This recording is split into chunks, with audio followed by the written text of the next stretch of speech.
GISA would like to acknowledge the traditional custodians and First Peoples of Australia and their continued connection to their country and culture, and we repay our respects to elders past and present and to all First Nations people. And it's a very important statement, we feel, at GISA, because we're all about land and custodians and data and managing it the best way we can. So please, next slide, Michael. And the next. So in this forum, we're going to talk about the what's so right now, so clarifications and interpretations of the specs, some community experiences from Anthony and some tech tips from Gaby, and then we'll do a quick wrap up as to what's next in terms of next week's forum. And the next slide.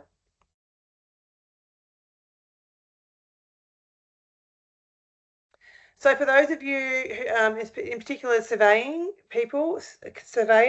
if you are looking for points, you can, these forums attract 2 other FPET points. Geospatial Council of Australia get 2 CPD, and LSL Land Surveying in WA get 2 education points. So we will send out confirmations of your attendance if you need that to show your relevant professional bodies. Keep your camera on and your phone on silent. Live Q&A, so questions, please ask questions, and please, if you could do our polls, we would love that, and then we can continue to provide you with the most accurate data. Next. Sorry. And next. Is there a poll? Yeah, there is. So to kick us off, if you could please tell us who is providing data in the new version. Michael, do you want to take it from here and go through the slides and maybe talk about new version of what, like, you know, tell us. Yeah, sure, Kelly. I'll take over from here. I'm just going to go back a couple of slides because I've got to just introduce myself a little bit. So just bear with me a second. For those who don't know me, my name is Michael Balfour, and I'll be leading the forum today, spotted by Kelly and Gaby Van Fake. A little background about me. Over the past 16 years, I've worked in GIS and asset management, primarily in the water industry. Currently, my involvement includes project administration with GISA and Digital Hive, and participating in various projects that entail capturing assets with A-SPEC data. So that's just a little bit about me. So we've got the first poll. So if you wouldn't mind, just who is providing new data in the version? So considering, so a few no's there that probably could start having a bit of a look, possibly. Okay, so the next poll is, who is requesting data in the new version?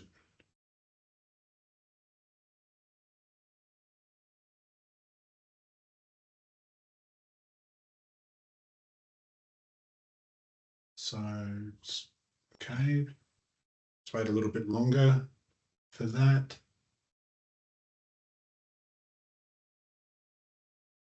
Okay, we'll just move forward now. And okay, so we're going to have another poll after this. And has anyone undertaken backlog capture of drainage using the existing asset specification? Do you have that poll there? There we go.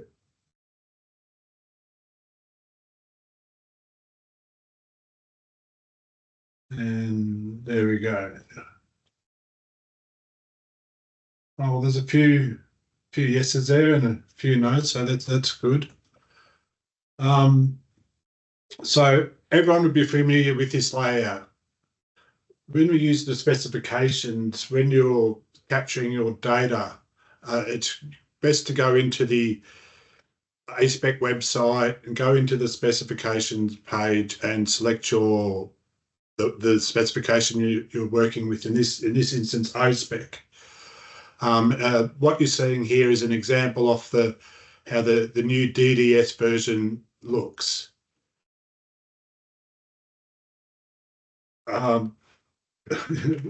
Okay, excuse me. All right, so what we have here, is the O-Spec existing asset standard specification. It's the open space standard.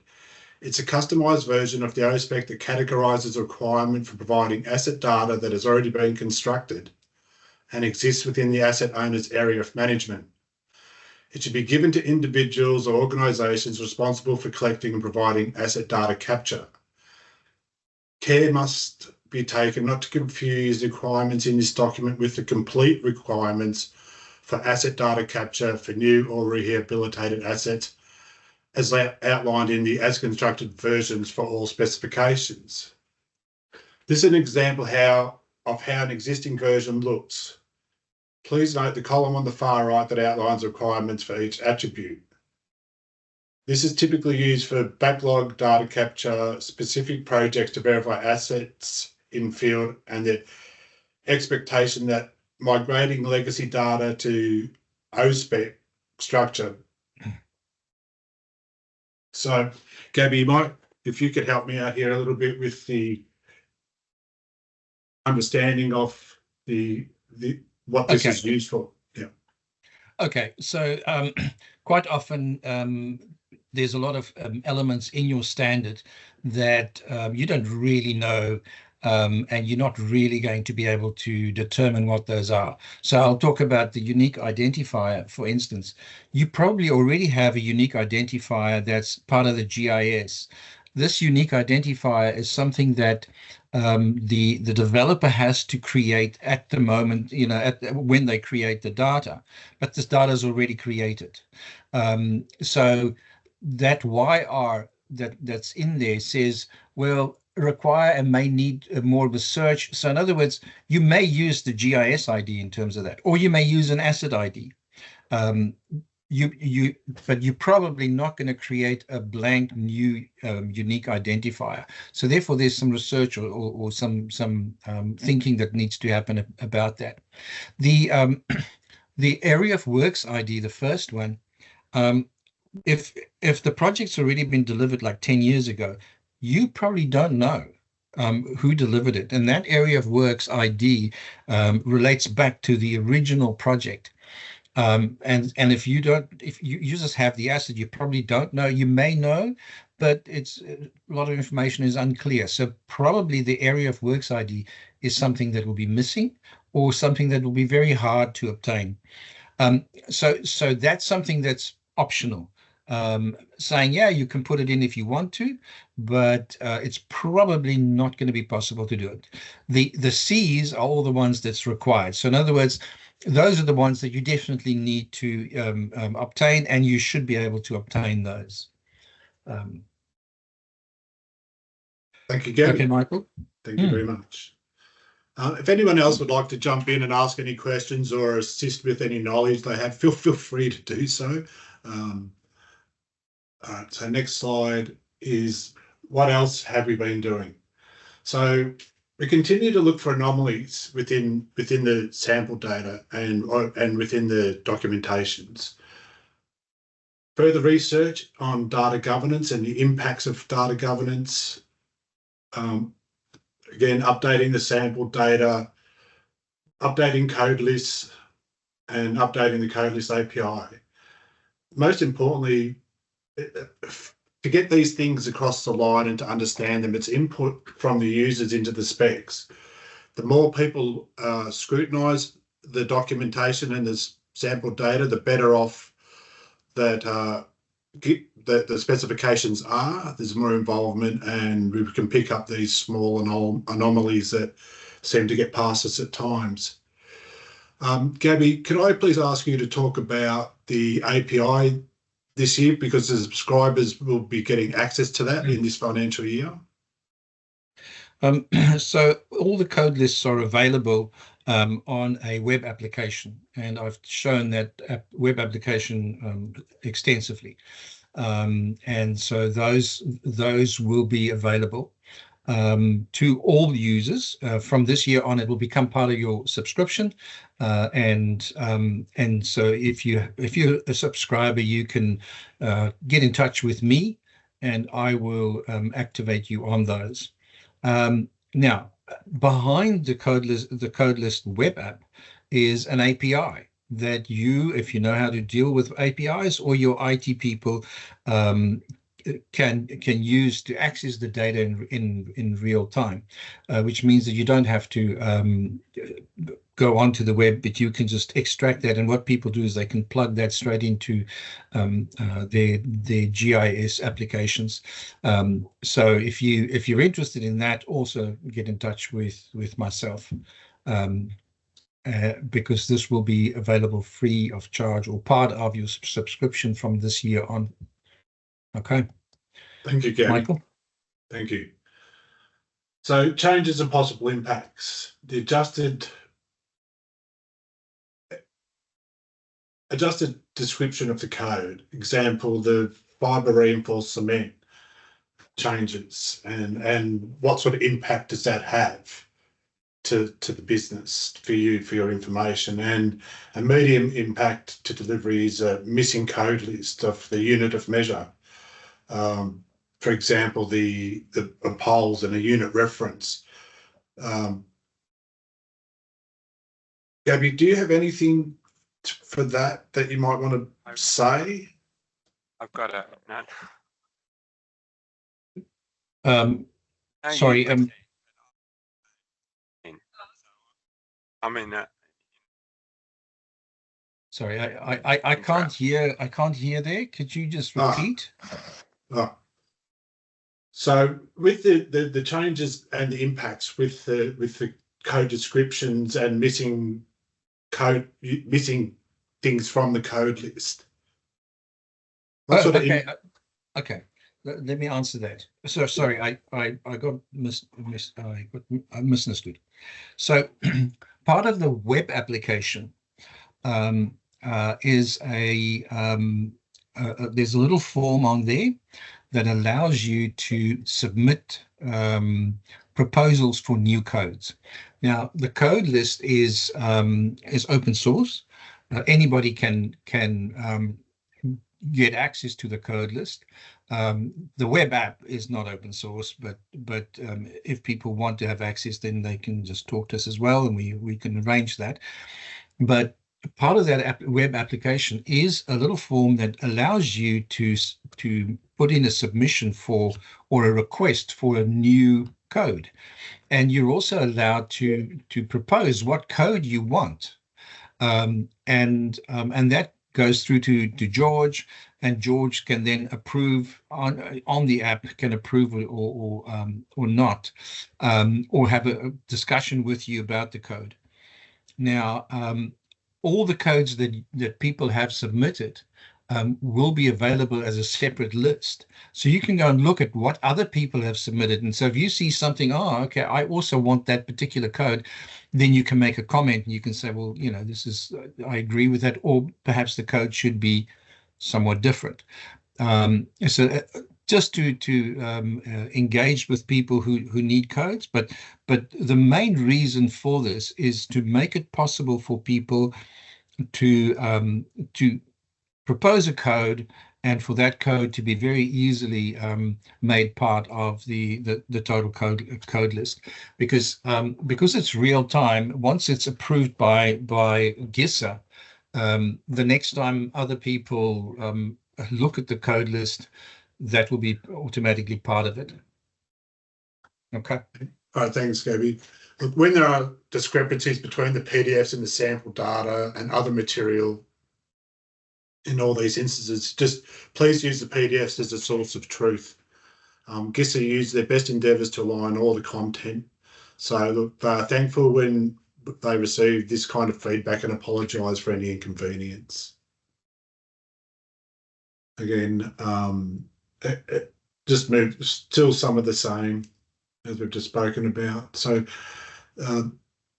what we have here is the changing data types throughout the specifications, where there's been some significant change with things from alphanumeric to integer, into whole numbers. This change proposed is part of the continuous improvement process, essentially harmonising requirements across all the specifications. One was they noticed was the problem number was they identified an inconsistency with this across all specifications. Okay, so the question about surface materials, industry inquiry. Not all playgrounds may have the same surface material. Most might be wood chips or similar, while areas such as around the base of sides may be softball rubber. What should be done in this case? Separate polygons for the playground, or just one polygon with multiple surface types in the comments column? As a result, should there no longer be a landscape polygon and a playground polygon covering the same area? So Giss's response to these questions was, I would note the softball rubber in the comments field with a photo. In regards to polygons, landscape polygons are not intended to cover playgrounds. Create a landscape polygon for the grassed areas abutting the playground area. The intention is that from maintenance perspective, there is a difference. The importance of asking these types of questions of the asset owner can be the difference between capturing accurate data and making some assumptions. I have a little bit of experience with this in capturing these data types and how they should be captured. There should be sometimes, we'll get into this a little bit later, but planning what you're going to do with your surveying and the output from your work is that you have a plan of how everything is going to be constructed, but then that could not be the case. And it's capturing those amendments along the journey, along the construction of the project, and having them amended into the final document or the final plan.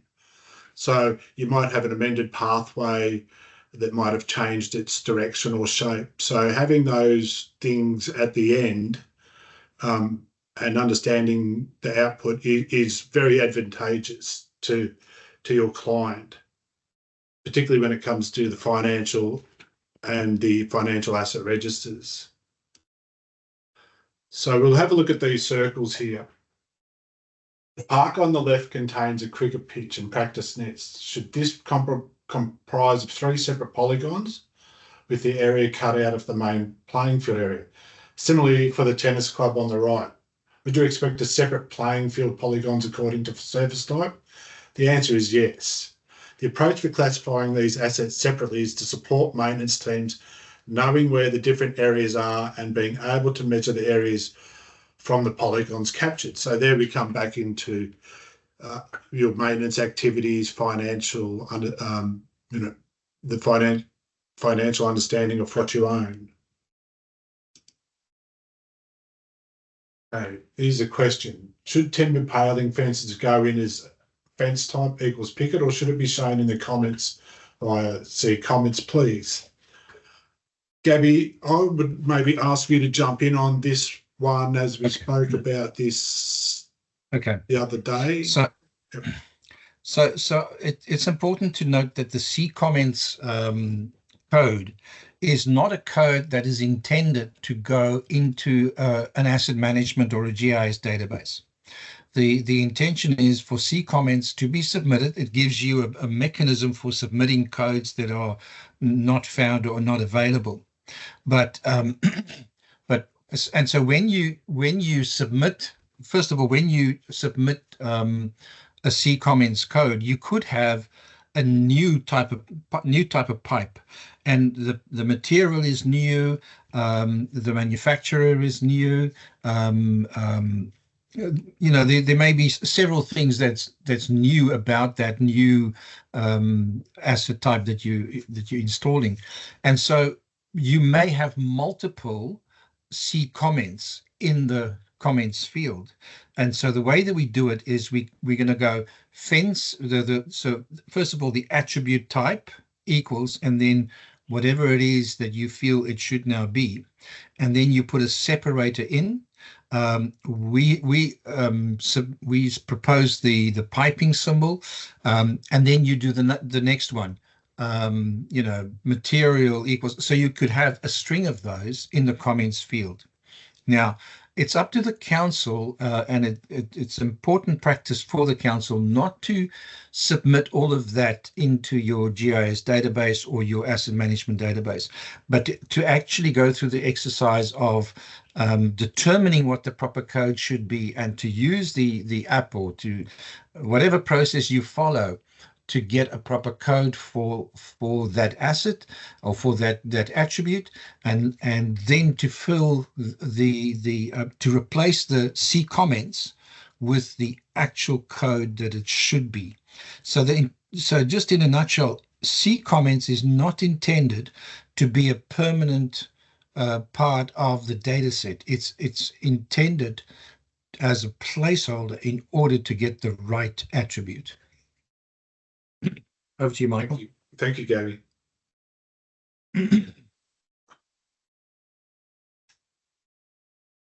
Okay, which assets do I capture data for in precincts of compounds? You may remember that GIS had presented this previously, so to recap, we want to reinforce the suggested process. This is a genuine area of concern from both ends, asset owners and consultants. This is as much about saving time and money as it is about creating certainty from what can be expected. Firstly, find out what is required ASAP. For example, we know in Victoria that most, if not all, permits issued for subdivision developments have an A-SPEC requirement.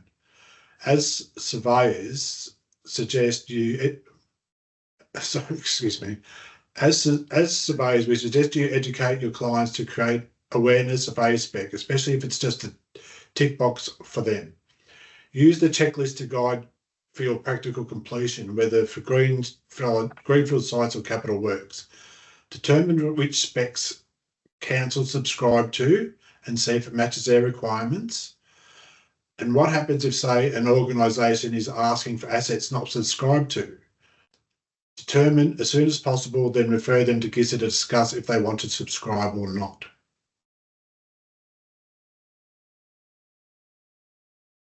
Okay, so here we have the asset and asset data handover checklist. This handover checklist is what? Oh, we missed that. Sorry, it's a bit quick.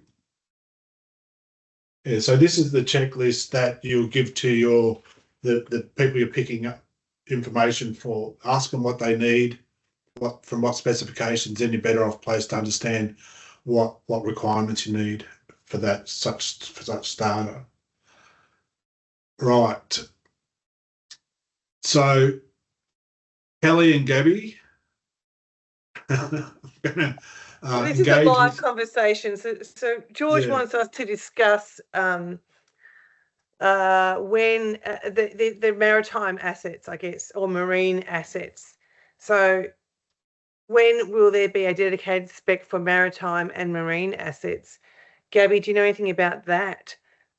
Well, that's covered already in O-Spec.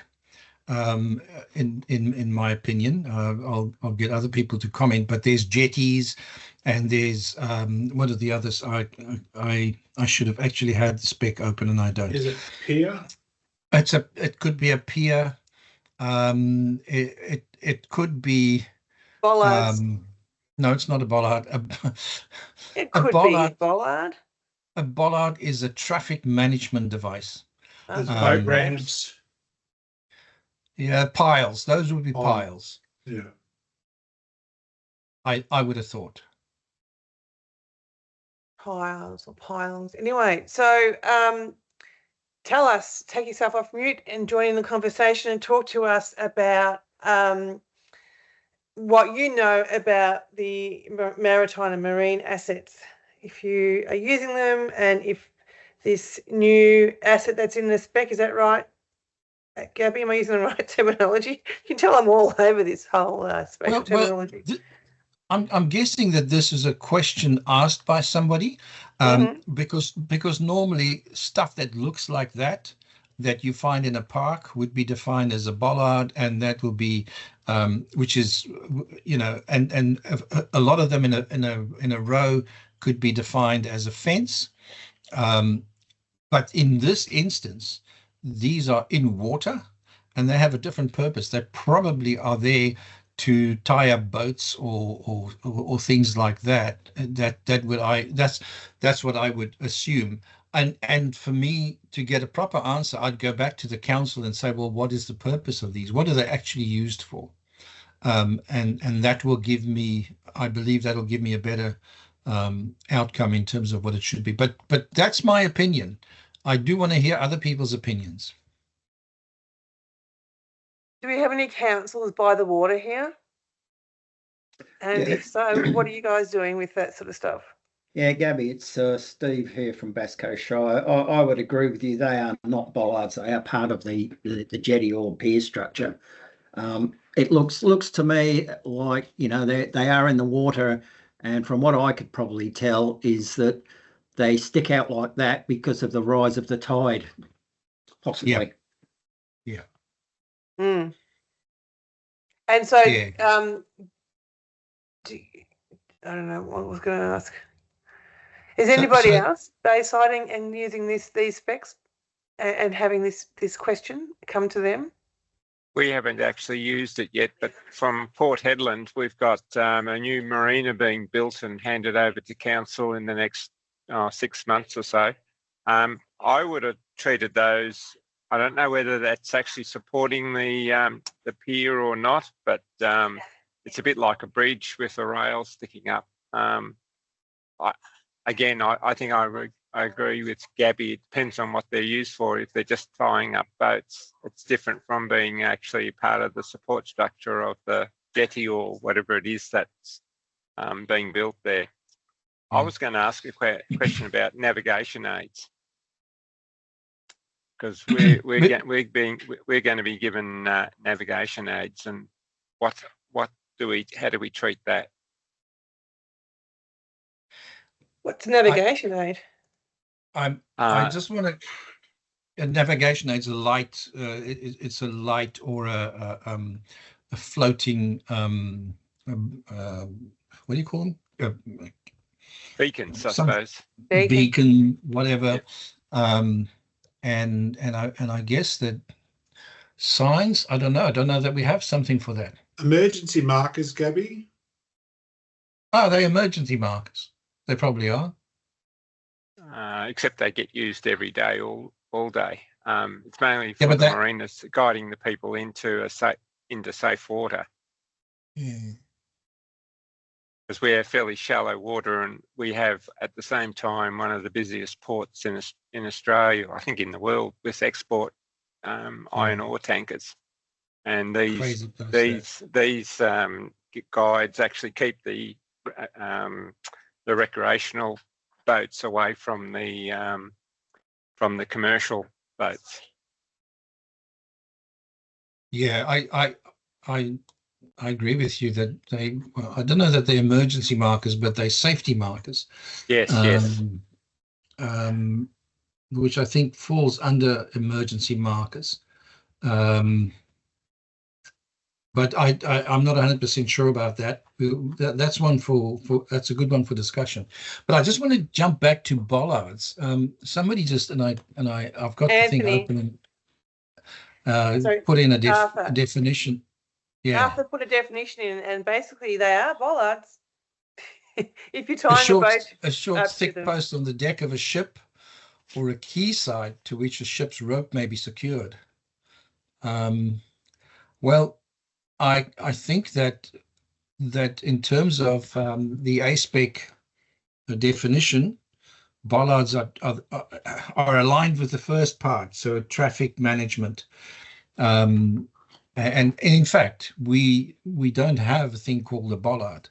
We do have a thing called a traffic management device, point line or polygon, and so these things are definitely not traffic management devices. But inside the spec, a bollard is a traffic management device. Is that what you're saying? I'm saying it depends on the function. That's what I said earlier on. It depends on the function. So these to me are part of a pier, and you can call them a bollard if you like, but it's part of the pier structure. But they are not bollards in the well, we don't have a thing called a bollard. We have got traffic management devices, which is actually part of A-SPEC, but are used in O-Spec a lot. So if I have a row of bollards, I call them a fence. You know, so it depends on the function. But coming back to Harry's comment, I think those devices or assets definitely need further discussion, because they're not really emergency, but they are markers for safety, and they fill a similar sort of niche as the emergency markers. Hi, Gaby.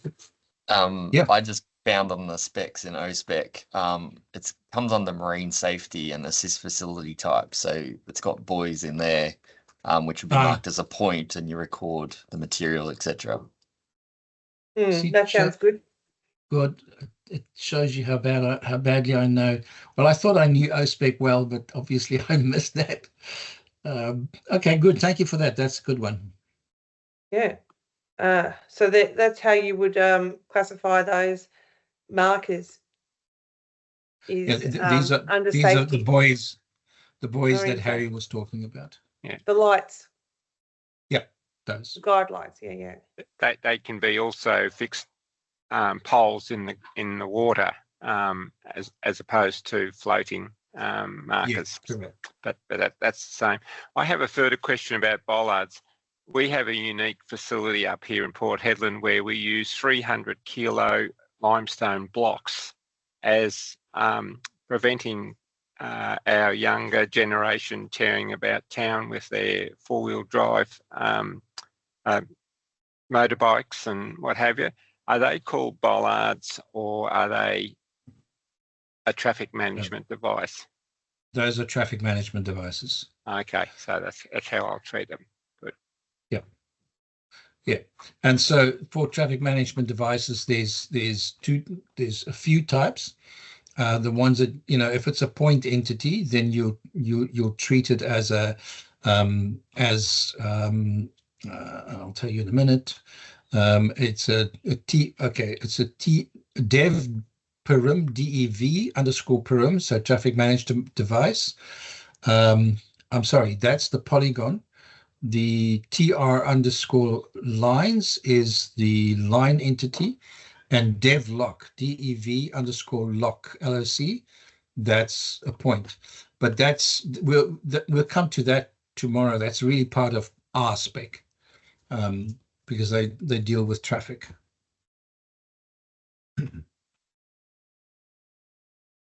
Okay. Right. Thanks, Do we have Gaby. anything else to add to that in terms of these peers? I know, so Scott Whitburn says that you just note the whole thing as a peer, right? So you include the poles, bollards as part of the peer, yeah? That's what I would do. Yeah, okay. Very good. Okay, back to you, Michael, I think, unless anyone else has something else to add to that discussion. Cool. Okay, thank you. Okay, next slide. Okay, it's the sample data. Let's look at the FID value. Gaby, I'm going to ask you again to speak briefly about the FID, please. Okay, so the FIDs are often introduced when you bring in data from an external source, specifically as a shapefile. There is a standard, the international standard for spatial stuff, the OGC standard, specifies that you have to have some form of unique identifier for all your spatial entities. So the software like QGIS or ArcGIS will introduce an FID, because that's just what the standard proposes, as a unique identifier.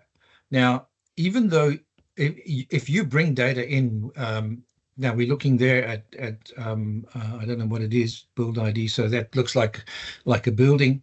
But if you bring data in, even if you have defined a unique identifier, but you haven't marked it programmatically as the unique identifier, then the software doesn't know that this is your unique identifier. And it will then add an FID to that file and save it and use that for indexing purposes. Okay. It will be unique in the life of that particular file. But if you bring in, so if I have 2 or 3 shape files of different parts of a project, and they're all separate, then each of them will have an FID and all of them will start at 1, which means that as a unique identifier in the group, you're already going to have duplication. And you probably are going to be using some other unique identifier like an asset ID or a GIS or GID within your corporate systems. And so the FID is probably not useful for those systems. Now, the question here is, can you use the FID as a unique identifier? And now I think different people have different opinions about that. What I often do is, if I don't have a unique identifier, I'll concatenate something with the FID and then generate a unique identifier that way. I will create a separate field. I won't use the FID as is. And the reason for that is that when I import or export data, the data may be re-indexed, and that FID, although unique, the actual number may change for a particular record. So you need to be careful of using the FID as a unique identifier, just as is. But if you used it in a concatenation where you generate a new number, and that's separate from your FID, then that's okay, because it is now a different value in the database.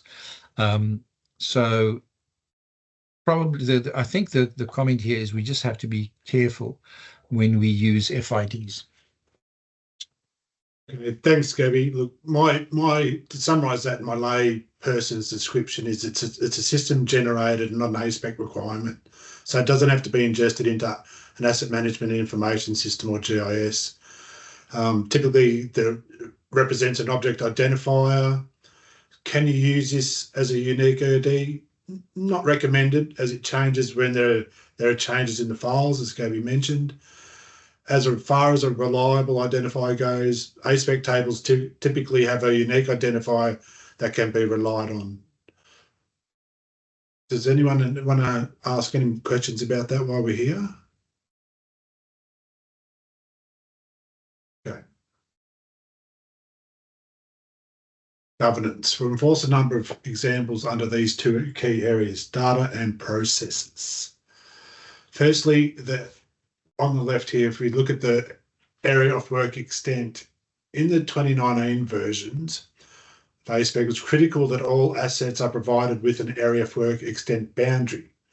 In the 2023 version, this is no longer a requirement, as there is a new area of works identified to link all assets to specific projects.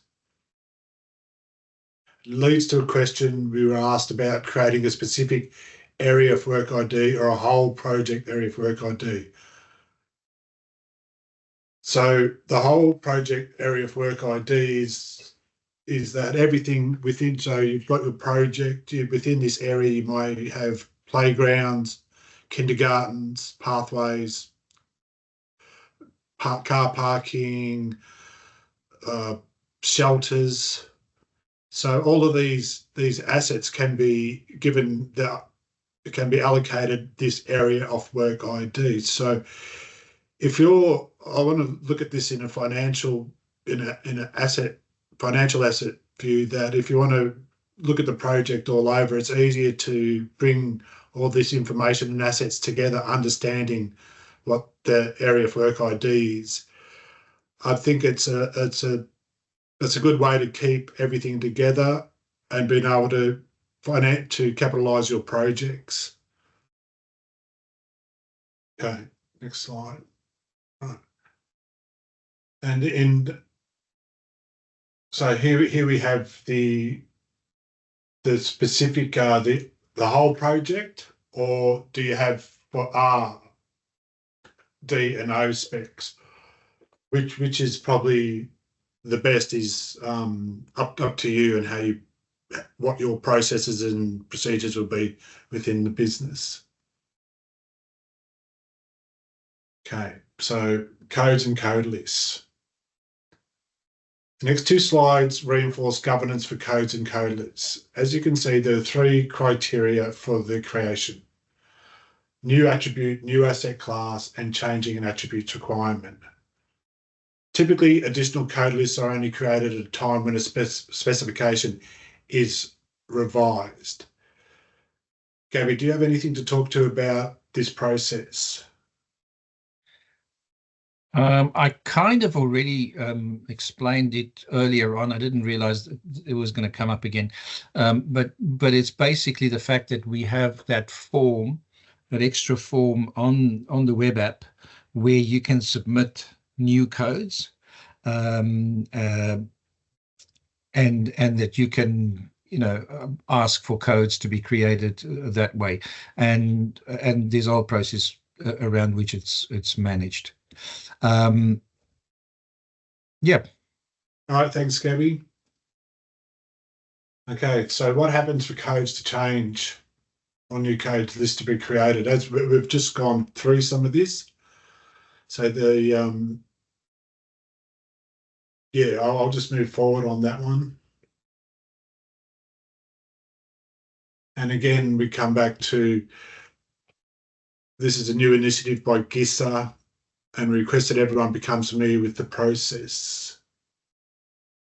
February this year, GISA communicated with us that they want to explore crowdsourcing codes. Why? Saves time, get the code at the time it's needed, no delays.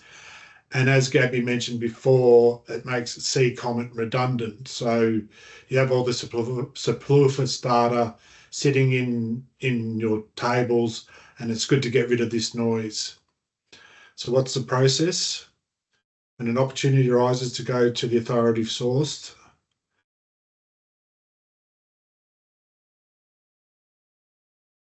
the example search is a specific code list. However, this is not the end of it. Enter the code you want to see if it's used elsewhere. If it does, try another code. If it doesn't, you have your code. Communicate to GISA via contact form on the A-SPEC website or via the API. When checked, this code can be used straight away. So I think we have a poll here.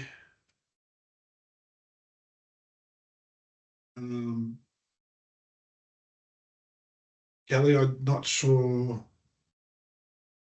So anyway, so what we have here first is the asset and data handover checklist. Why is this important? We found this great way to identify exactly what asset data is expected at practical completion, and there is a place for both parties to sign off. The checklist can be found in the overview document and also as a standalone document in the proposed changes section on the A-SPEC website and is available for download now. My understanding is that there is a draft of fillable PDF waiting for approval. So Kelly, I didn't see, oh, there we go, the poll, sorry. Some of the instructions are a bit funny in with the animations. Okay. I'll just give that a little bit longer. So I don't think those, I'm not sure if this poll refreshes well. So if you just check your app, it'll give you the question on your app, and then you would just answer it. And click submit, and it will automatically go to the next question once Natalie progresses that. So feel free to answer that question, and the next question will be put up sort of in order. So just keep going, Michael, because we have Anthony on at 11. Okay, all right. Sorry. Well, no, feel free. Sorry.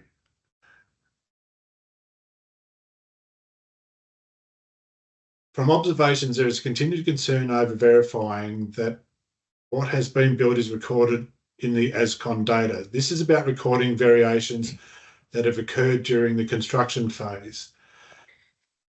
It provides certainty, confidence, and removes time and effort to verify what has changed.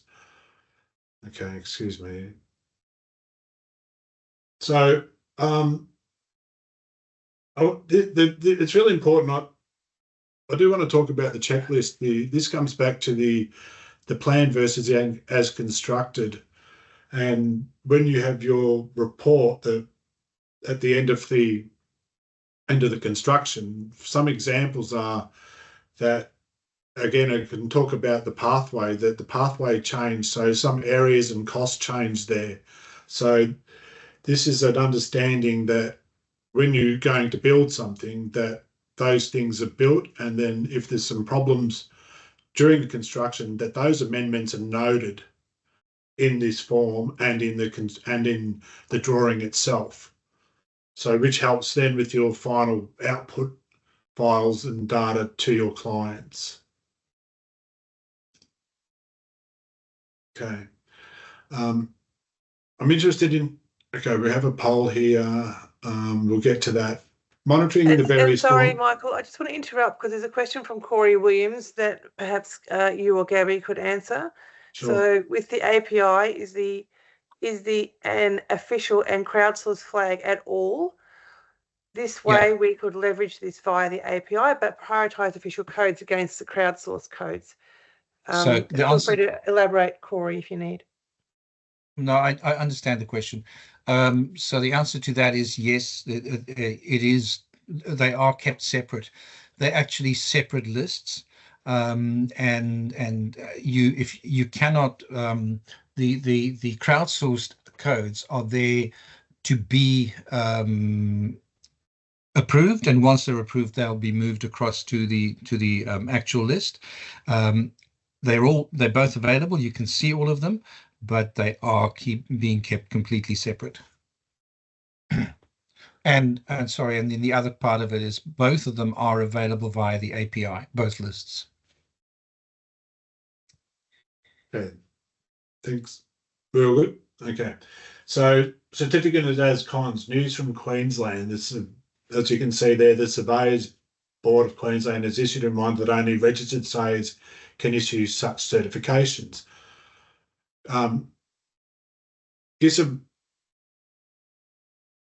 Gaby, can you, did you know in Victoria, do ASCONs have to be submitted by a licensed surveyor or an engineer, or is it? Engineering surveyors, but there is talk about registering engineering surveyors, and I must be honest, I've been out of touch with them for a while, so I don't know how far that's progressed. Also, New South Wales, there's talk about registration for engineering surveyors. I think that there's also a requirement that an actual engineer needs to sign off on the ASCONs. So there's, that's stuff being discussed and is open for whatever's going to happen in the future. I don't know what's going to happen, but those are the discussions people are having. Okay, thanks, Gaby. Duncan? Okay. Yeah, was there any questions? Okay, according to Duncan Brooks, who is a surveyor and is managing a survey team, so I trust what he says. Anyone can submit in Victoria, can submit ASCONs, and no quals are required at this stage. Okay, thank you. And Andre Mokika is saying that there's work being done for accreditation of engineering surveyors. Okay, thanks, Gaby. So Digital Hive has been established to provide a level of technical capability to support GIS's clients, and the principal, Gaby Van Veek, is the lead in this area. Gaby, would you like to talk about your partnership? I've talked a lot about it. So Digital Hive does not only work for A-SPEC or work with A-SPEC. We're a company that supports GISA, but also stands on its own legs, and we do digital stuff, and more specifically spatial digital stuff, if you like. But as such, we are supporting GISA in terms of A-SPEC and A-SPEC clients when it comes to technical elements of the business. So if you're interested in finding out more, my company is called Whereabouts Consulting, and Whereabouts Consulting and GISA is together are the partners of Digital Hive. Enough of that. All right, thank you, Gaby. Okay, so next we have our community speaker. That completes my update for you. I'd like to thank you for putting up with my stuttering and nervousness this morning, and I'll hand you over to Kelly. Thanks, Michael. Good job on that. Now, Anthony has presented for us before, so he's a regular now in the forum, and he is from the Gosnells, city of Gosnells in WA. So without further ado, I'll hand you over to Anthony, and he will run you through what he's going to talk about and also provide his presentation. So Anthony, are you ready? I think so. Hang on, I'm just going to do the whole share screen thing. Excellent. And just give me a heads up whether you see what I see. I could start singing that song now, but I won't. Oh. Yes, you can see it. So that looks great. Over to you. And do you want to sort of talk about a little bit more about what you're going to talk about and what City of Gosnells are up to and all that sort of stuff? That'd be great. Okay. So we're all good? Yep. Just need to switch your screens over. We've got your presentation view. We've got the slide master view. Okay. Hang on.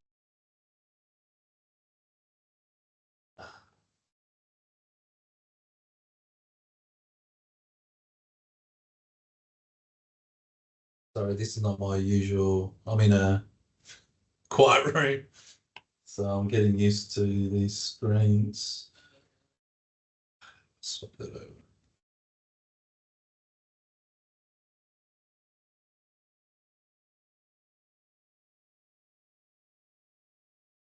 At the top, and Anthony at the top, display settings.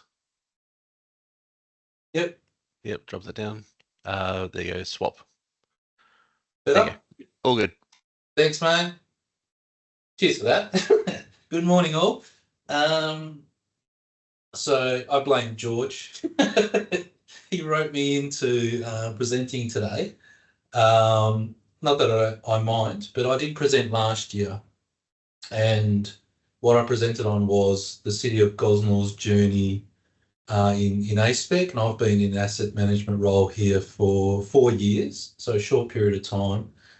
And I guess my focus from the presentation last year was making the A-SPEC data a corporate service rather than just asset management. So putting the full spectrum of data in our GIS and our asset system. And when George rang me up and said, "Can you please present?" I said, "Well, George, I've already presented last year." And he said, "Well, what are you working on now?" And I said, "Look, I guess building on the fundamentals of that data and in applying it to our works management system." And he said, "Well, talk about that. That sounds interesting." Apologies to any councils that are, already advanced on this journey of works management system. You're probably going to see stuff that you're already working on, but it might give an opportunity to other councils, but also data providers, a bit of an insight to them of how councils use the data that they provide us. Okay. All right. Gosnells. So the City of Gosnells, local government area in southeastern suburbs of Western Australia. I should have put a dot for Perth, but it's, along the Swan River there, the inlet. To give you a bit of context. So it's 128 square kilometres, a population of 126,000. Okay, so like I said, I've been in the role for about 4 years, and so the data that we've received since 2021, the beginning of 2021, a bit of an overview is we received 44 submissions, which resulted in 3,676 objects, almost 50-50 in terms of subdivision development or city projects. So that's a bit of an overview there. I've done just a sort by number of objects by layer, so you can see some of the more intensive layers, so landscaping, amenities, obviously irrigation points and things like that. We all good? Yeah? Yep, go for it. Still going good? Okay. Right, so I guess where it starts for us is to some degree customer requests. So obviously phone, email, snap send SOL. I'm not sure if that's a national thing or just WA, but probably be national. Getting those requests into a CRM. And here at the City of Gosnells, we actually did everything through the CRM, even internal requests. So what we've been working on is tying that, or doing an implementation of a works management system. So work orders come in from the CRM, but also can be created internally from requests instead of having to be put into a CRM. An action is determined, a fix, and close, and feedback to the CRM if it initially started as a CRM. I've tried to just remove any proprietary references. I guess the works management process sort of starts with work initiation. That could be CRM, maintenance schedules, defects, inspections, and obviously the work planning and scheduling side of things. Someone can do some triage. You can kind of put some details in where you want the work to start, the duration, or assign it to contractors. And next step, obviously, work execution. And then you can tie it into your costings. I'll have some screenshots later on in the presentation about how it links to field mobility. And then obviously once you've got that data, and spatial becomes a really big part of this, is reporting on that data using dashboards, reports and spatial analysis. So linking these works to spatial seems, it's important that it's not forgotten about at the beginning, because at the end is where it really pays dividends. Okay, so, CRM to works management automation. So that's been set up. So there's no duplication there. This is a screenshot of the field device. So this is what a field officer who's going to do repairs and maintenance sees. So once their work is scheduled to them specifically, they'll see the jobs according to priority, bold if they're new ones. They can zoom in spatially. Now, with the initial creation of the request, sometimes, especially if it comes from an external request, the spatial location isn't exact. It's like, they might say it's in Sutherland's Park. So a dot is put somewhere randomly, if they do know where it is, they do. But then the field officer can validate that location and go, oh, it's actually this spot here. Okay. So this screenshot, just want to focus on the bottom left, where you can, as I said, the field officer can validate location or link to an asset, and can use stock to repair. So there's a linkage to your inventory, your stores. This is a screenshot of all the spatial data. So all your O-Spec data, dots and points. So on the field device, so you can link your, you can create an order, work order from scratch and link it to an asset, or you can validate the location of a request that's come through the CRM. Okay. That's just the picture of when you hit add an item from the store. So there's that financial integration as well. Okay, so just instead of doing a sort of live link to our systems, this is a few screenshots from our training environment. So once the works is completed in the field,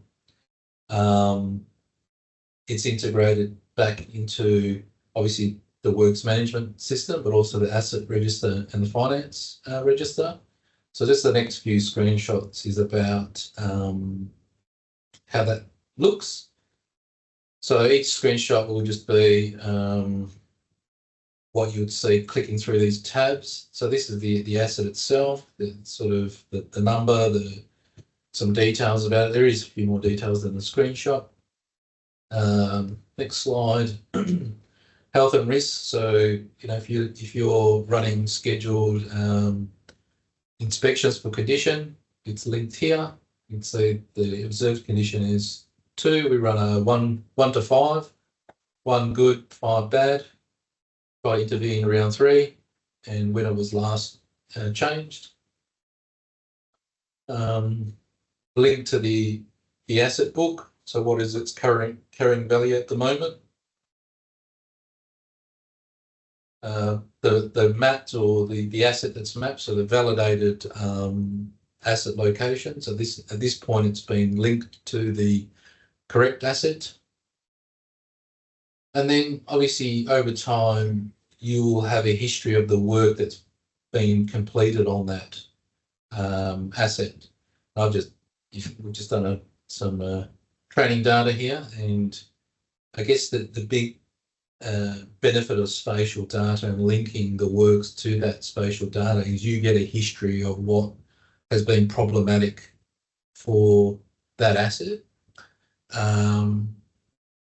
In the prior to actually implementing this, it was very hard to get a history through our CRM. You know, there was no linking to the asset. You had operations staff knowing that there's a problematic asset, been there a lot of times. There's a lot of CRMs, but if you had to ask someone to go and paint a history of that, it was almost impossible. It was looking in different locations. And so the benefit of this is obviously you can see the history. One area I haven't probably shown as a slide is the process of spending money. So I've highlighted what's been fixed, but actually within a works system, you actually have the costings of what it costs to fix each one of those. So for instance, if all these things happen in a given year, and that barbecue, just as an example, cost let's say, you know, $5,000 in repairs in a year. Well, that's business information that's very valuable. You know, why is that? Is it in a spot that is not well lit or at night or things like that? So good decisions can be made on that. I think there was actually one real life example that someone shared with me. There's a particular bus stop where the side panels, the metal grates kept getting kicked out, and the the officer that was handling that had repaired it 10 times in 1 year. And he got to the point where he said, I'm just going to leave it the way it is. And I said, well, works management will give you that history and you can go, look, this is how much we've spent on this asset. We need to do something more than just fix it because it'll get smashed up again. And the last one, just any attachments or photos that are captured in the field directly come back to the register as well. So that's all automated. So you can get a history of photos. And this is a dashboard that a supervisor would see. So again, working through that works management process and having that spatial data and dashboards, you can quickly see what's at play, what's been completed, and it provides you a good overview of what works coming through the system. I think that I'll jump to benefits, but I think one thing before I forget, one of the biggest improvements has been capturing reactive work. So what I mean by that is we had a series of works that were happening in the field that weren't being captured in any system because it wasn't put into the customer request system, which did make sense. So, but now that the field mobility has that feature, we're actually capturing all that reactive work where previously the teams and particularly the supervisors didn't actually know how much work was completed exactly, and tying it back to that spatial location provides that business information to make good decisions. And like I said, if something's getting damaged, is it because it's in a high usage area? Maybe you need to have more robust materials. If it's getting vandalised, maybe some lighting, better lighting at night, or a security patrol. So it becomes more than just the asset. It's looking at the bigger picture and using that information and having to go back to management and go, I want some funds for better material, better surveillance, better whatever it is. Here's the proof. I can package it up in a works management report and present it for evidence. Okay, so I'll run through the benefits. I've kind of gone over the field access and functionality. Our particular device can work online and offline. If you've got some connectivity issues, actions in the field, as I said, actions in the field prior to the implementation were sort of desktop only. So field officers, if they completed a work which they probably got as an email, they'd have to go back to their desktop and fill in that it was completed in the CRM. They don't have to do that now. And obviously you've got that spatial validation in the field. Kind of highlighted the better reporting and dashboarding and optimizing preventative and corrective maintenance, and the management of works and teams. So obviously if you see the full spectrum of work that your team has to do, you get a better understanding on whether your work resources are sufficient, whether you need to have teams, adjust teams for different areas. And probably one thing I didn't show much in the slides was the financial integration, because I just took those snaps that are our test environment, and so capturing of work order costs against the actuals, and using that data to budget better. I think that's it. I don't know, I went through that pretty quick, but happy to take questions. Anthony, Corey, one question I did have for you was Snaps and Solve. Were you pushing that to CRMS manually or through an API in some way, shape or form? Okay, so hi Corey, how you going? Good, yourself? Not bad, mate. Busy. I think the history. See, I think like all councils, we were getting these snap send souls because they put the council's email address in there, and they come through the they were just coming through the I believe our email, and then we had to determine what we're going to do with this. But since I think the last year we signed up with that company, which gives you that integration ability. Obviously, it was a smart platform, provide the minimum features as a free service, make it hard to be able to action them. But I guess when you sign up, you get that integration, you get ability to customize the questions at the capture time and categorize them so you can go to the correct teams. I haven't seen it myself, but that's like working myself, but that's my understanding. So did I answer your question there, Corey? Did I miss part of it? Yeah. No, that's good. All right, cheers. Cool. Thanks for that. Thank you. Hey, Anthony. My name's Darcy. How you going? Good, thanks, Darcy. How you doing? Yep. Yeah, I just had a question.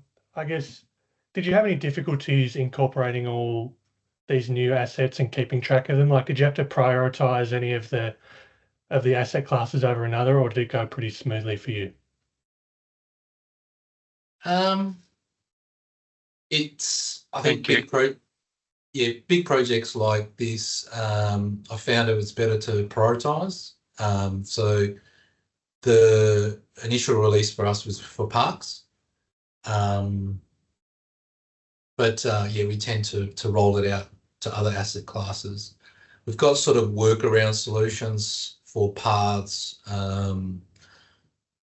roads and drains, because obviously you just can't roll it out to the whole organisation.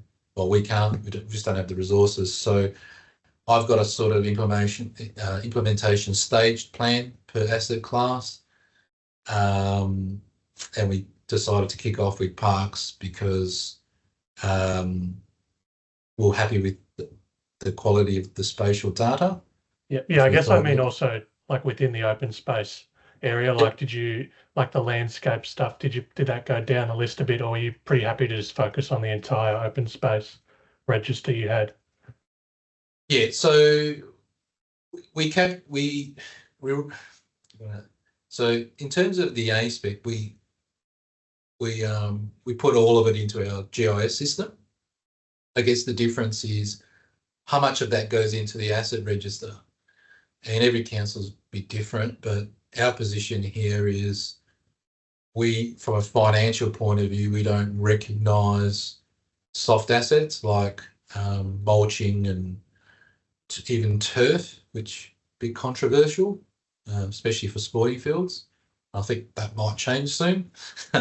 And trees, we don't recognise financially, but we have that data to fulfil whatever that area needs. So just to give you an idea, okay, we might not have trees in our asset register with a value against it. However, we have captured a lot of trees in our A-SPEC. It sits in A-SPEC, so it's a bit confusing.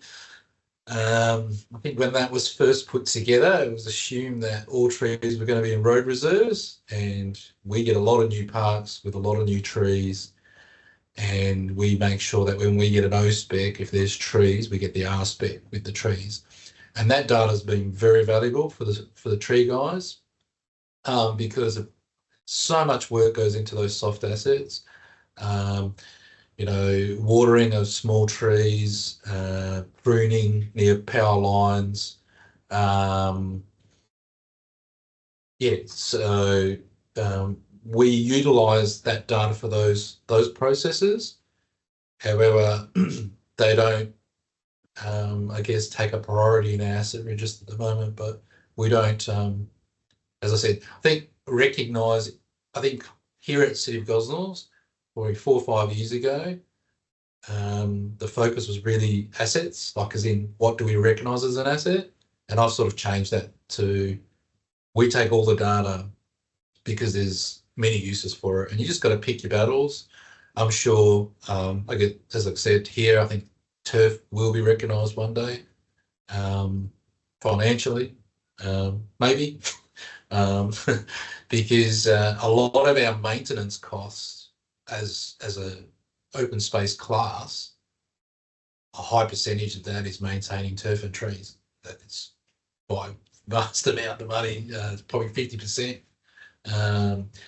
So does that answer your question, Darcy? Yeah, it does. Thanks for that. Appreciate that. Oh, cheers.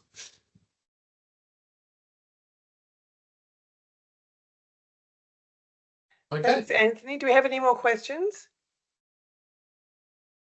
Just unmute yourself and ask your questions if you are comfortable doing that. Thanks, Billy. Thanks, guys. Thanks, guys. Really appreciate it. So that was another great presentation from Anthony, and I'd like to now hand you over to Gaby, who's going to do his tech presentation.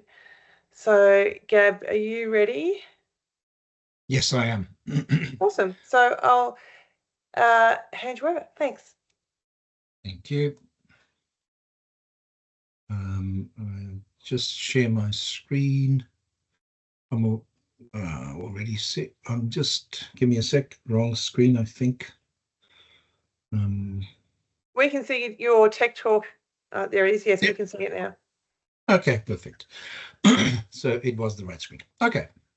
So I have to be honest that I've listened to several responses by people, and I've been looking at the tech talk responses that people give in terms of these tech talks that we do, and I've been concerned, frustrated that we don't hit the mark, and so today we're going to try something different in terms of a technical discussion, and we are going to start with a little story, and then I want to open it up for a proper discussion, if that's possible.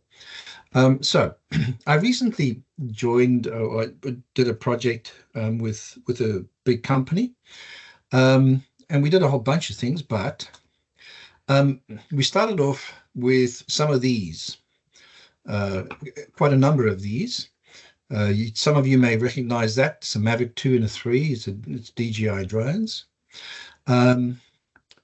We also have one of these. It's the Matrice 300 RTK drone. Quite a beast of a thing. And then we also have some of these for that Matisse. Now, I want to talk about this one a little bit because I think it's interesting and people might find it interesting to find out about it. So this is an automatic docking station. What it allows the drone to do is you can set up missions, and the drone goes off on its mission automatically at a particular time of day. It takes off, does its mission, and comes back, docks, and then it automatically charges itself up, ready for the next mission. Those covers on the side that you see there, they actually enclose. And so the whole thing in this instance was mounted on something like a table outside in the open weather. But this docking station is completely weatherproof, and there's a little weather station to the left, if you can see that. So it has its own weather station, and it's got some rules. If the weather is bad, wind is too strong, then the mission will be cancelled, and the mission owner will be informed. Some of these are not the one that we had access to, that we were working with, but some of these apparently also has the capability of swapping batteries automatically, and so that extends the possibility for missions. Some companies actually have two of these that they just work together. So quite interesting stuff there. We use these for daily automated missions focused on the construction site elements, and this is the important bit.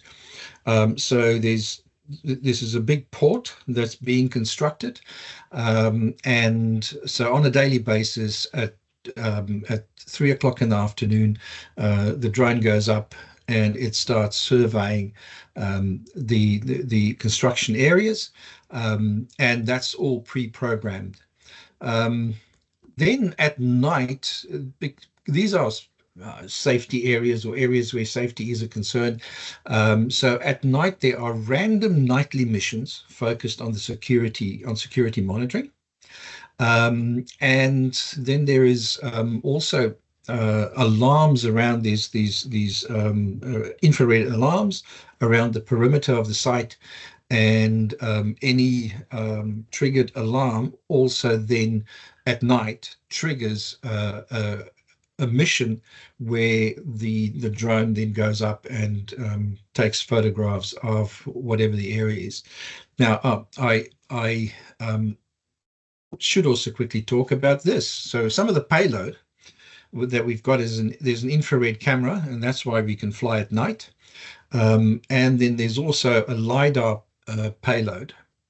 And these we used to use this in the project to get a constant good feedback of what's going on the site.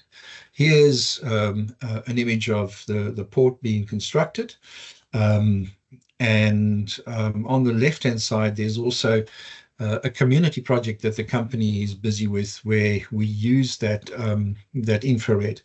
Now, what we do with the data is basically to do site feature surveys, and as the site develops, the site feature surveys changes. We do daily orthomosaics, which are sent to the owners of the project that sit around the world in America somewhere, and so they've got access to what's going on. We also do change detection from these. So there's an orthomosaic that's RGB, red, green, blue, normal photos, and then there's also the infrared payload that we build also orthomosaics of, and we can use those to do the progress monitoring and the as-built construction. Then there's attempts of we're trying to do, and we are still continuing on with this. We're trying to use AI supported asset identification. So basically, that drone's really giving us high resolution imagery, and in some places it is programmed to go down. And we also have operators that can take over and can then do very high resolution photography of the site and the development of the site. And the idea is to use the AI to identify those assets, because we know where they are supposed to be. We've got plans, so we know what is supposed to be constructed. We then want to identify what's there, what has been built, what's already put in place, so that we can automatically do the as constructed or the as built recording, and that's part of the idea. And then, as I said, the other elements that we look at: security and vegetation monitoring. Okay, so we had some issues. It wasn't plain sailing. So first of all, the survey instruments, we had RTK base stations, and we had different kinds of equipment on there, either an MLIT or a Trimble GNSS base station, and that we used for ordinary terrestrial surveys. But then there was also the DJI base station, and sometimes we set that base station up on the same control as where we have the GNSS base stations. And interestingly enough, there were I say significant, but it's not significant, but there was enough deviation for me to not really trust the DJI base station. Now, that may be because the way that we've set it up, I don't know. We haven't been able to come to the bottom of that. But we did some experiments, some tests to make sure that we get this right. And in the end, what we did manage to do was to get the drone to talk to the MLIT base station. And when we did that, our results were pretty good. But my opinion at this stage is that the DJI base station is not really up to it. But that's just an opinion, and based on the experience that we had, and because we were quite far away from anything, we also didn't have assistance or the luxury of other people or getting in the professionals to look at that and its configuration. So I'm not going to say it's the base station, the DJI base station, but we just found better results with MLIT. Our Trimble system is fairly old and probably needs some TLC, which we didn't give it. Right, that was in terms of the registration of our base stations versus the capturing devices. Because of that, we had issues with registration of the LiDAR and the images. And we found that, and then I have to say, this is also using DJI. When we have DJI in the mix, we found that we had differences between the LiDAR and the images. But we had the base stations on different controls, set up on different controls, not thinking that would make a difference. In the end, we realized that we needed to make sure that that we consistently use the same control points for the setup of the base stations in order to get consistent results. And then the other massive issue that we had was just the sheer volume of data. Now we thought that we were prepared, but it turned out that we weren't really prepared. The amount of data that was generated is just massive, and especially those automated missions. It's a tsunami of information, and you have to have people on it all the time to process and to thin out and to manage the data. And I won't say that we've successfully found a solution for how to handle the volume of data. Okay, but that's just a very quick, a little bit of a introduction to a few questions that I wanted to pose to this group. So these are my questions. What role should drones play in the future of as-built surveying, if any? Do you think drones should play a role and could play a role in the future of our as-built surveying, especially in open space and open space surveying? And well, let me throw that one open, and if you don't mind, take yourself off mute and let's have a discussion about that. And if anybody wants to put it into a comment into chat, happy to do that as well. So do you guys think that drones should play a role in the future of as-built surveying? Gaby, I recently read in Position magazine an article around drones and surveying, and how it was saying that everyone's using drones, and there's a little bit of research. Didn't Geospatial Council of Australia, Andre, did they do some research on that around the barriers to entry, and some of them were the problem with CASA and their regulations, and just navigating through that maze of information and rules. But there are so many organisations now using drones as part of their daily surveying stuff. I'll quickly comment to that. The whole thing with CASA is definitely being there's a lot of people talking about it, and CASA themselves are busy reviewing their current rules, and so yeah, that's ongoing. Andre, did you want to comment?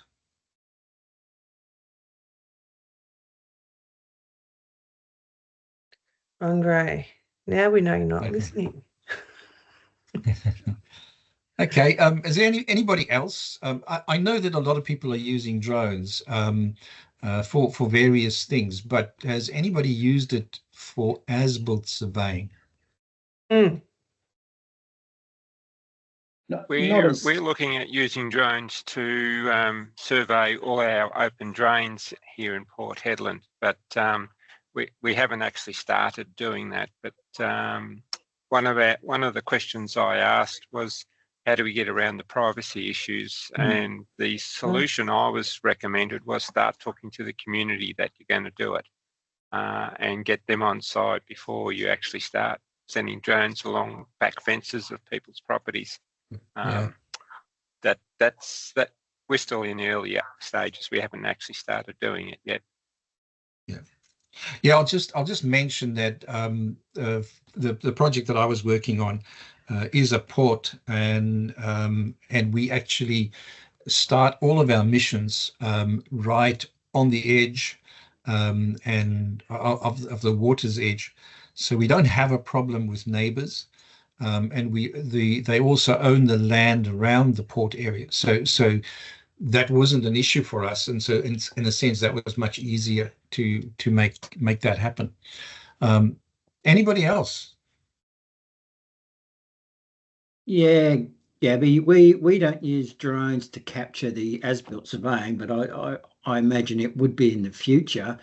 At the moment we finish a project, mainly capital projects, and we do fly over that. And I've noticed, I put assets into the system, and sometimes we may get a pathway that doesn't have doesn't have a design drawing, and you go, okay, what's the alignment of this? And you can use the drone footage to roughly plot the alignment of the path. Now, I'm always of the opinion that there should be a design, or at least a mud map anyway. But again, it comes down to the privacy stuff.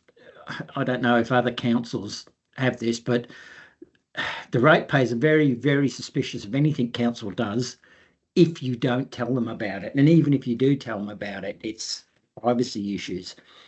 But look, we've got we're having an 11-kilometre path built between Wonthaggi and Inverloch.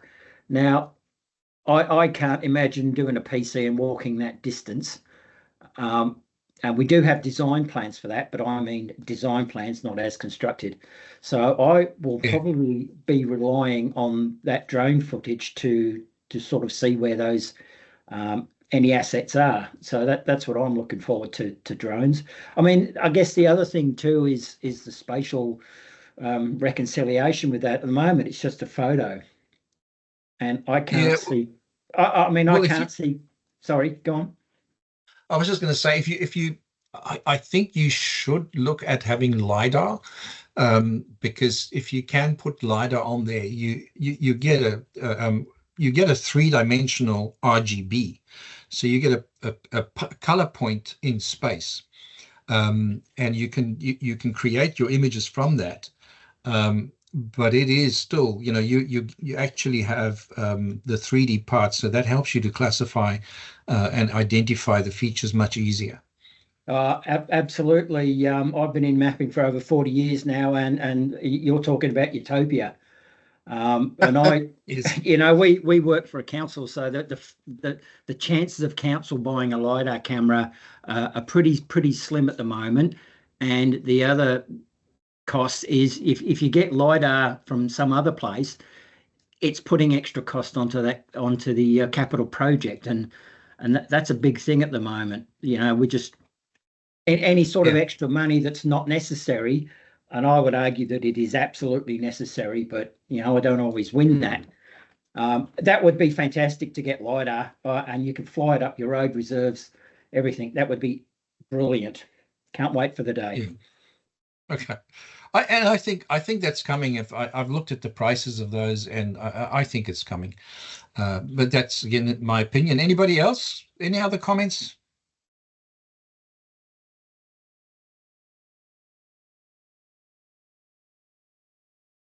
So I'm gonna jump to that other question of mine. How could this impact O-Spec, and specifically, would it be useful for councils to request if drones was more common? Let's imagine that we're living in a utopian world and there are more drones. Can you imagine? Would it be useful to have weekly progress imagery? So if you have a construction project happening, would it be useful for you to have progress imagery? That's the question for councils. I have a question for the surveyors. Would it be helpful to you to be able to fly those, and would it make your lives easier? And in what way would that, do you think? So, open question.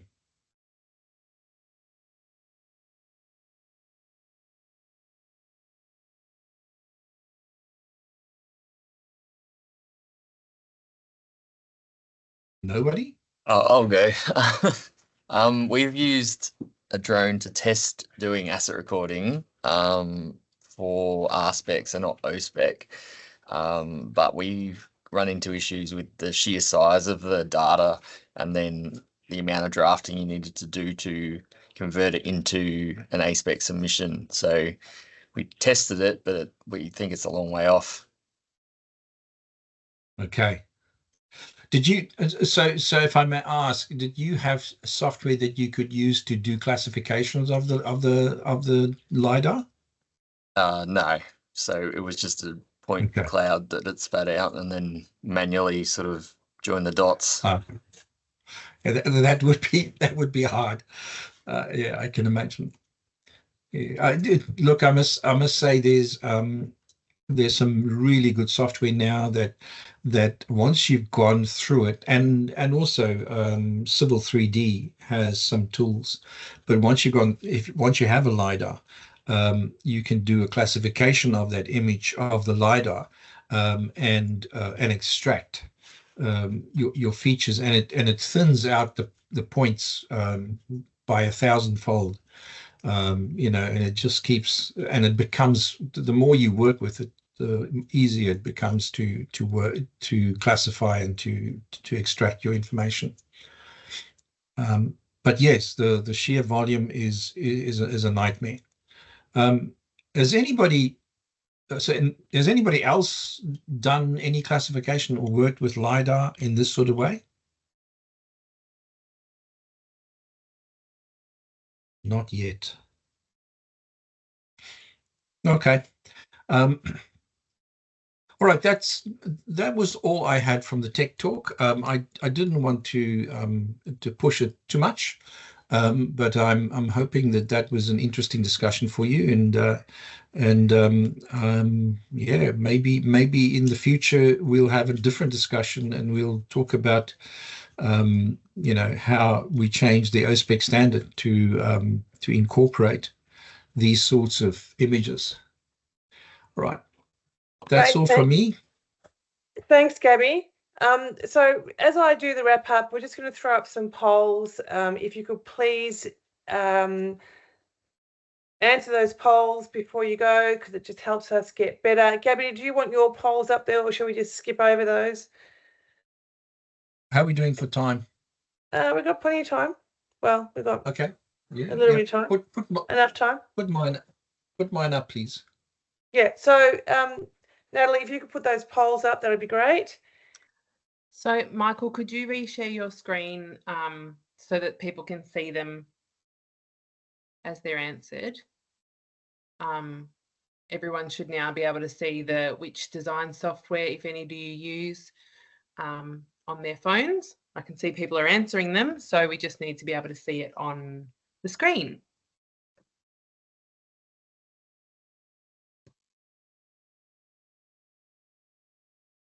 Great.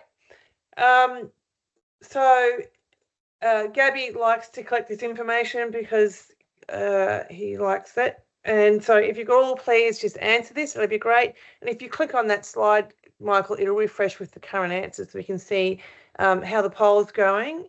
And I think it's just good for other people to know who's using what design software as well.